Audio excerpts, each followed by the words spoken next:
नमस्कार दोस्तों, मैं हूं डॉक्टर मोनिका मुदगिल। मैं पिछले 20 वर्षों से आयुर्वेदिक ट्रीटमेंट के साथ जुड़ी हुई और आज इस एपिसोड में हम बात करेंगे पेल्विक इन्फेक्शंस के बारे में। एक औरत के औसतन लाइफ में 5 से 7 बार पेल्विक इन्फेक्शंस होना बहुत साधारण सी बात है। पेल्विक इन्फेक्शंस यानी रिप्रोडक्टिव सिस्टम और यूरिनरी सिस्टम के साथ संबंधित जो इन्फेक्शंस हैं, स्पेशली जो रिप्रोडक्टिव सिस्टम को अफेक्ट करते हैं। बहुत बार ऐसा होता है कि इनफर्टिलिटी का जो एक बड़ा मुद्दा, एक बड़ा कारण जो होता है वो पेल्विक इन्फेक्शंस रहते हैं और ये चीज़ें जो हैं वो इतनी लॉन्ग रन में चली जाती हैं कि आपको इस चीज़ का पता ही नहीं चलता और ये आपको बहुत ज़्यादा डैमेज कर देते हैं। इसलिए रिप्रोडक्टिव एज की सभी लेडीज़ को ज़रूरत है सावधान रहने की कि पेल्विक इन्फेक्शंस आपको ना हो और अगर हो तो उनका सही तरीके से इलाज किया जा सके।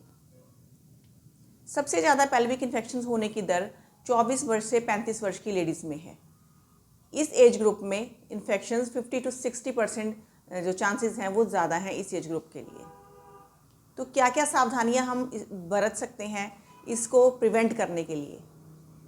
पेल्विक इन्फेक्शंस में आपकी बच्चेदानी में सूजन हो सकती है, आपकी अंडेदानी में सूजन हो सकती है, आपकी ट्यूब्स में इन्फेक्शन हो सकता है, उस वजह से सूजन हो सकती है, आपको ट्यूबल ब्लॉकेज हो सकता है, आपको ओवरीज में बहुत सारी और प्रॉब्लम्स हो सकती हैं, उफराइटिस हो सकता है, या बच्चेदानी के मुंह के ऊपर जो है अल्सर्स बन सकते हैं, उसमें सिस्ट बन सकती हैं। बहुत सारे ऐसे मल्टीपल चीज़ें हैं जो इन इन्फेक्शंस के रहते आपको फेस करनी पड़ सकती हैं। तो हम शुरू करते हैं कि इन इन्फेक्शन से हम कैसे बच सकते हैं। सबसे पहले हम डिस्कस करेंगे हेल्थ, हाइजीन और प्रिकॉशंस क्या क्या हो सकती हैं कि आपको पेल्विक इन्फेक्शंस ना हो। अगर हम हेल्थ की बात करें तो आपका सबसे पहले सही खाना पीना बहुत ज़रूरी है। खाने में बहुत ज़्यादा स्पाइसेस का इस्तेमाल ना करें, बहुत ज़्यादा तला भुना हुआ खाना ना खाएं और बहुत ज़्यादा मिर्चों वाला या कोई तेज जिसमें स्पाइसेस या केमिकल्स हैं या एडिटिव्स हैं या प्रिजर्वेटिव्स हैं वो वाला खाना आप नहीं खाएं, क्योंकि वो आपकी हेल्थ के लिए अच्छा नहीं है और इनडायरेक्टली आपके पेल्विक ऑर्गन्स के ऊपर उसका असर ज़रूर होता है। दूसरी चीज़, आपको फ्लूइड्स का जो इनटेक है वो जितनी आपकी डेली रिक्वायरमेंट है उसके हिसाब से पूरा करना है। अगर आप पानी पीते हैं तो पानी का इस्तेमाल ज़्यादा करें और मीठे जूसेस या आर्टिफिशियल स्वीटनर्स, इन सब चीज़ों को आप अवॉइड करें। कोशिश करें कि नारियल पानी, नॉर्मल सिंपल पानी, ताज़ा पानी और कोई अच्छा जूस जिसमें शुगर का कंटेंट कम हो वो आप ले सकते हैं। और तीसरी चीज़ है कि आपका डाइजेस्टिव सिस्टम सही होना चाहिए। अगर आपका डाइजेस्टिव सिस्टम नहीं है सही और आपको कोई एसिडिटी, ब्लोटिंग, कॉन्स्टिपेशन की प्रॉब्लम्स हैं तो वो भी इनडायरेक्टली आपकी सेहत को असर करती हैं और पेल्विक ऑर्गन के इन्फेक्शंस को बढ़ा सकती हैं। उसके बाद है हाइजीन की बात। देखिए, डेली का जो हाइजीन है वो तो आप सब जानते ही हैं, नहाना धोना और पेरिनियल एरिया को वॉश करना, वो सब चीज़ें ज़रूरी हैं। पेरिनियल एरिया को वॉश करने के लिए आपको किसी भी सोप्स या वेजाइनल वॉशेस की ज़रूरत नहीं है। वो वंस अ वाइल आपको ज़रूरत हो तो आप यूज़ कर सकते हैं, बट ऐसा नहीं है कि आप उसको रूटीन में हर रोज़ यूज़ करें।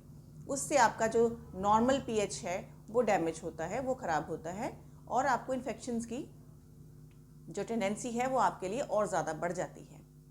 दूसरी चीज़, आप यूरिन पास करने के लिए या शौच के लिए साफ़ सुथरे टॉयलेट्स का इस्तेमाल करें और शौच के बाद भी आपको चाहिए कि आप अपना जो पेरिनियल एरिया है उसको किसी टिश्यू पेपर या किसी कॉटन क्लॉथ के साथ क्लीन और ड्राई रखें। हाइजीन की बात कर रहे हैं तो मेंस्ट्रुअल हाइजीन का इसमें बहुत इंपॉर्टेंट रोल है, क्योंकि उस समय में जो इन्फेक्शंस होते हैं वो बहुत ज़्यादा चांसेस होते हैं कि वो आपके पेल्विक एरिया में ट्रैवल कर सकते हैं। सबसे पहले आप टाइम से अपने पैड्स चेंज करें। बहुत लंबा टाइम के लिए सेम पैड को इस्तेमाल नहीं करें, क्योंकि उसमें बैक्टीरियल या वायरल या कोई भी कीटाणु की जो ग्रोथ होने की संभावना है वो बढ़ जाती है। तीसरी चीज़ है, पेरिनियल एरिया को साफ़ रखें, क्लीन रखें। उसके लिए आपको कोई स्पेशली सोप्स या वॉशेस की ज़रूरत नहीं है। बॉडी का अपना सिस्टम है जो इस चीज़ को रेगुलेट करता है। उसके अलावा आपको अगर पेल्विक इन्फेक्शन हुआ है तो कौन कौन सी सावधानियां आपको रखनी है।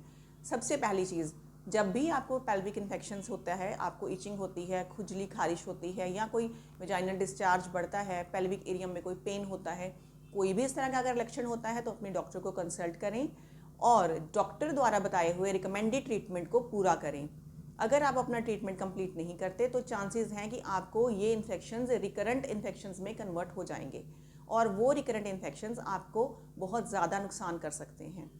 अपना जो एंटीबायोटिक्स का या कोई भी मेडिसिन जो आपको रिकमेंड करी गई है उसका आप कोर्स ज़रूर कंप्लीट करें और छोटी छोटी बातों का ध्यान रखकर आप पेल्विक इन्फेक्शंस को बढ़ने से रोक सकते हैं और अपनी फर्टिलिटी को और मजबूत कर सकते हैं। धन्यवाद।